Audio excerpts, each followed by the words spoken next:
Rabbi Wilhelm, what a coincidence. We meet again. Benson, how are you?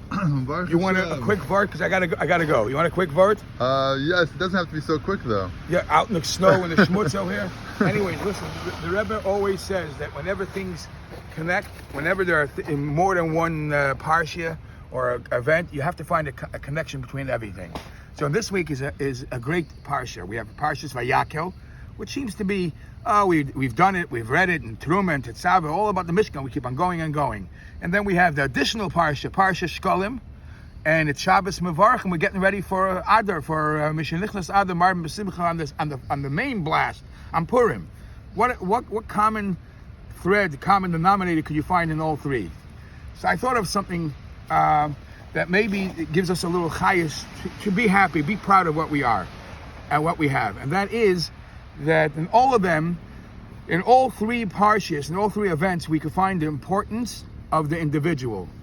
Don't machnish tavek ich ma garnish I'm a nobody. No, the Eibishter wants you.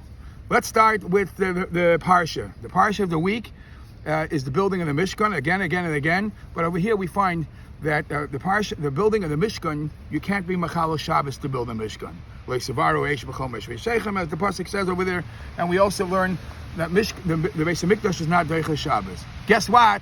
The Beis Hamikdash is not Deicha Shabbos. You know what is Deicha Shabbos? A human being.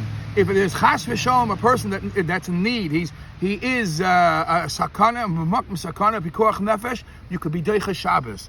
You are more important to the Eibishter, your well-being, even more than the Beis HaMikdash. The Beis HaMikdash cannot be built on Shabbos, you can. The Machzas HaShekel teaches us the same thing. The Machzas HaShekel teaches us, Ha'ashir le'yarbev, hadal le'yamit. Everybody has to give his Machzas HaShekel. And his Machzas HaShekel has to be in such a way that it's a Machzas. Everybody has the Torahs, only a half, I know that.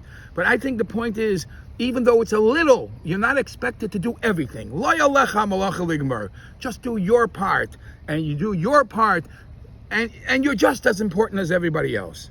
The Chaim HaKadosh says a phenomenal thing in this week's parsha. It's a one-liner, but it's a zinger.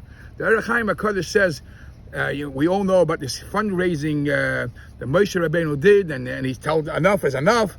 He says of HaMalacha, Hayadaya, Adayam v'Hoysir. It was enough and plenty, more than enough. So the Eir Chaim says that these are Eir Chaim HaKadosh says these two words are opposites, either enough or plenty. So the Eir Chaim HaKadosh says, listen, there was more than enough, really. There was really more than enough. However, I have to be concerned about the feeling of the individual. Imagine there's a person coming to the Beis Hamikdash and we say, bye-bye, we don't need you. We have already. No. Every person's nedava was as if you made it happen. So first of all, it's dayam. First of all, we have enough because of you.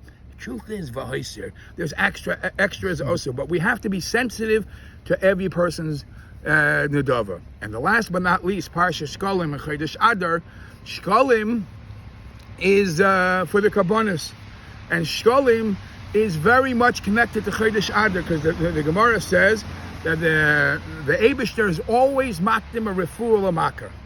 If God forbid there's something going to go wrong, any nisayon, any problem, you should know the healing was already created. The refuah was already created. And the Gemara brings this from the story of Purim and the mitzvah of Shekalim. Haman wanted to come and give 10,000 coins to Achashverosh to bribe him to kill the Jews. And the Eibishter says, smart aleck, the Jews outsmarted you already. They gave you the Shekalim, they gave me Shekalim, before you try to use the Shekalim as a trick for your job. They already gave the Shekalim to me in the Mishkan. And it's funny because during the time of Mordechai Esther and Haman, there was no Beis Hamikdash. And the mitzvah of Shekalim at that time was only by the mentioning of the reading of the mitzvah of Shekalim. The reading of the mitzvah of Shekalim and the giving of the mitzvah of Shekalim, that outdid the plot that Haman wanted. And the Tosfos says in Megillah, a phenomenal thing. Tosfos says that the exact number of how much machzas a shekel came out is the exact number of how much Haman wanted to give bribe Achashverosh. So the lessons are: A, you are important. B, whatever you do, even the smallest amount, is what's needed. You don't have to be the flamboyant, the grandoni thing. You can do something small, and that's good. And last thing I want to share with you, the Medrash Tanchuma says that Moshe Rabbeinu says to the Eibishter, Kisha'ani Meis, when I pass away, right? We just Zayin Adar. How are people going to remember me? You're going to remember me once? Is everybody going to remember me? So the Medrash Tanchuma says that the Eibishter says to Moshe, Chayecha. Chayecha is like a lashon hashua. I promise you, just like now, you're standing and you're taking the shkalim from the Jews and you're lifting the Jews up. Even years and generations later, every time the Yidden do the mitzvah of shkalim, they read the parsha of shkalim, the Moshe Rabbeinu of the Dur lifts them up, and all good. Good? Beautiful. Thank you so much, Rabbi Wilhelm.